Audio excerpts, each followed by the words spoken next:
તો હું ઘરે આવીને ત્યાં વોશ બેસિન વાસણની ભરેલી હતી. નીલે છે ને બપોર પછી પનીર બનાવીને ખાધું હશે આજે.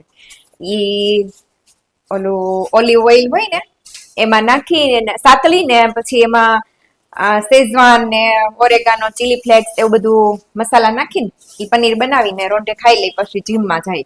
તો જેને પનીર બનાવીને ખાધું હશે તે વાસણ હતા તે વાસણ ધોયા અને પછી મેં થોડુંક ઘરમાં કચરો ને એવું કામ હતું કાઢવાનું તો ઈ કર્યું અને પછી થોડુંક શાકભાજી ખૂટી ગયું હતું તો હું ને નીલ માર્કેટ ગયા શાકભાજી લેવા. રવિવારે શાકભાજી લેવા ગઈ હતી તો ટમેટા કાકડી ને એવું લાવી હતી. આજે પછી અમે સલાડ વધારે ખાઈએ એટલે ખૂટી ગયું હતું તો ટમેટા લઈ આવી, કાકડી લઈ આવી અને મકાઈ અને કાગડા કેરી હતી. તો નીલને કાગડા કેરી બહુ ભાવે એટલે કાગડા કેરી લીધી, ફ્રૂટ લીધું બનાના ને આલુ ને એવું. બીજું તો અત્યારે કઈ બહુ ફ્રૂટ સારું આવતું નથી. એક દિવસ નાસપતિ લાવી હતી પણ કઈ બહુ ટેસ્ટ નહોતો એટલે નીલે ખાધી નહીં. તો પછી આજ મેં નાસપતિ ન લીધી કેમ કે હજી સીઝન ચાલુ થઈ છે એટલે આલુ ને બનાના લીધા. બનાના તો લેવાના જ હોય કેમ કે બનાના તો નીલ ને જતીન ને બધાને ભાવે એટલે ઈ ખવાય જાય. તો હવે હું બધું શાકભાજી ધોઈને સુકવવા મૂકી દઉં અને પછી ફ્રી થાવ ને ત્યારે ફ્રીજમાં ભરી દઈશ. પછી અમે શાકભાજી લઈને આવ્યા ને પછી નીલ નાવા ગયો તો હમણાં ઈ નાઈ લે પછી મારે આજ બાથરૂમમાં કપડાં ધોવાના છે કેમ કે વરસાદ બહુ આવતો હોય ને તો ચોકડીમાં ને ત્યાં બધે થોડુંક પાણી ભરાયેલું રહે વાડામાં ને એમ અને પછી એમાં આળસિયા ને કાન ખજૂરા નીકળે ને મને એની બીક લાગે અને ગમે નહીં એટલે હું છે ને બાથરૂમમાં ધોઈ નાખીશ. બાથરૂમમાં થોડીક સકડાશ પડે પણ ચલાવી લેવાનું.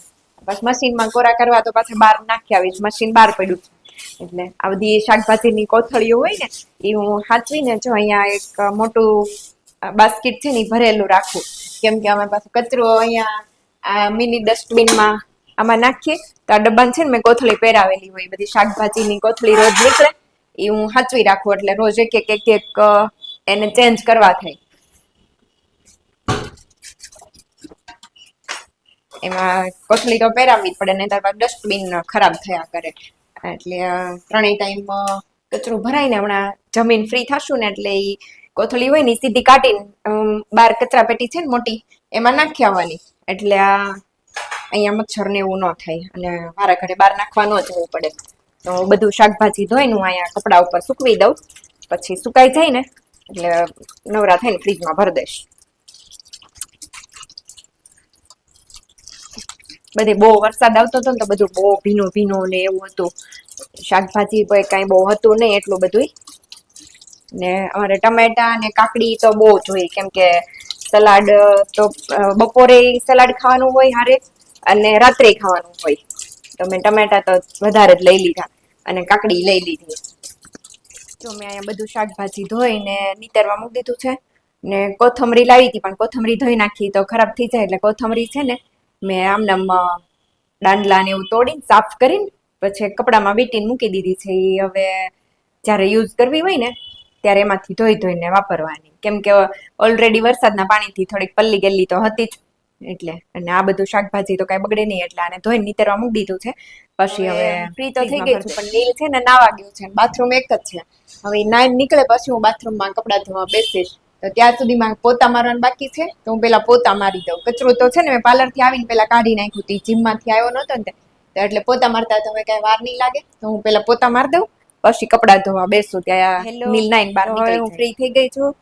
તમને એમ થતું હશે કપડાં કેમ બદલી ગયા પણ મેં નાઈને ફ્રેશ થઈને આ નાઈટ ડ્રેસ પહેરી લીધો છે.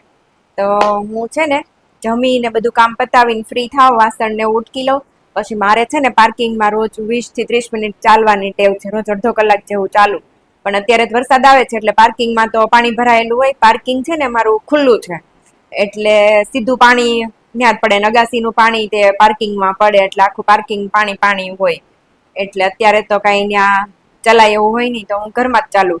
તો ઘરમાં તો 3 રૂમનો જે સીધો પટ્ટો છે ને એમાં ચાલવાનું થાય તો એમાં તો બહુ હાલવાનો કંટાળો આવે. પાર્કિંગ જેવી મજા ન આવે એટલે 10-15 મિનિટ માંડ ચાલુ અને પછી ચાલીને હું નાઈને ફ્રેશ થઈ જાઉં ને નાઈટ ડ્રેસ પહેરી લઉં અને પછી અમે ત્રણેય બેડરૂમમાં બેઠા બેઠા થોડીક વાર આઈપેડમાં કંઈક મૂવી ને એવું જોઈ અને કા ન્યૂઝ ને એવું જોતા હોય ને એવી રીતે અડધો કલાક ટાઈમ પાસ કરીએ ત્યાં 10:30 પોણા 11 જેવું થઈ જાય. 11 વાગે અમે સુઈ જઈએ, કેમ કે નીલને સવારે વહેલું ઉઠવાનું હોય, જતીનને સવારે વહેલા ઉઠવાની ટેવ, અને ઈ બે ઉઠી જાય એટલે મારે તો ઉઠવું જ પડે. એટલે જતીનને તો સવારમાં ઉઠે એટલે સીધી ચા જ પીવી હોય, ચા જ સાંભળે. 9 નીકળે ને ત્યાં ચા રેડી જોઈએ, એટલે ઈ ઉઠે ને હારવાર મને ઉઠાડી દે. એટલે પછી હું ચા મૂકી દઉં, એટલે ઈ ઉઠીને સીધા પેલા તો ચા જ પી લે. ચા પીને માવો ખાવાની ટેવ છે, એટલે માવો ખાઈ લે. એટલે સવારે 3 વેલા ઉઠી એટલે 11 વાગે ને ત્યાં સુઈ જાય. તો અત્યારે જો હું આઈપેડ લઈ ન્યૂઝ જોવા બેસી ગઈ છું. અને નીલ જે થોડીક વાર વોકિંગ કરે છે, એને જીમમાં છે ને 45 ડેઝનો ચેલેન્જ ચાલે છે કે ડેઈલી 10,000 સ્ટેપ ચાલવાનું. તો હજી તો કંઈક 25 કે 26 દિવસ જેવું થયું છે, એટલે એને થોડાક સ્ટેપ અધૂરા હતા, 2000 જેવા. તો એ આગળ 3 રૂમનો જે સીધો પટ્ટો છે ને ત્યાં વોકિંગ કરે છે. અને હું આઈપેડ લઈને ન્યૂઝ જોવા બેસી ગયા. જે બધે સુરતમાં પાણી આવવાના ન્યૂઝ છે, એટલે મેં કીધું થોડીક વાર જોઈ લઉં એમ કેવો વરસાદ. ને વરસાદ તો જોકે અત્યારે નથી આવતો, ધીમો પડી ગયો છે, પણ કેવી પાણીની સ્થિતિ છે એ ન્યૂઝ જોઈ તો ખ્યાલ આવે.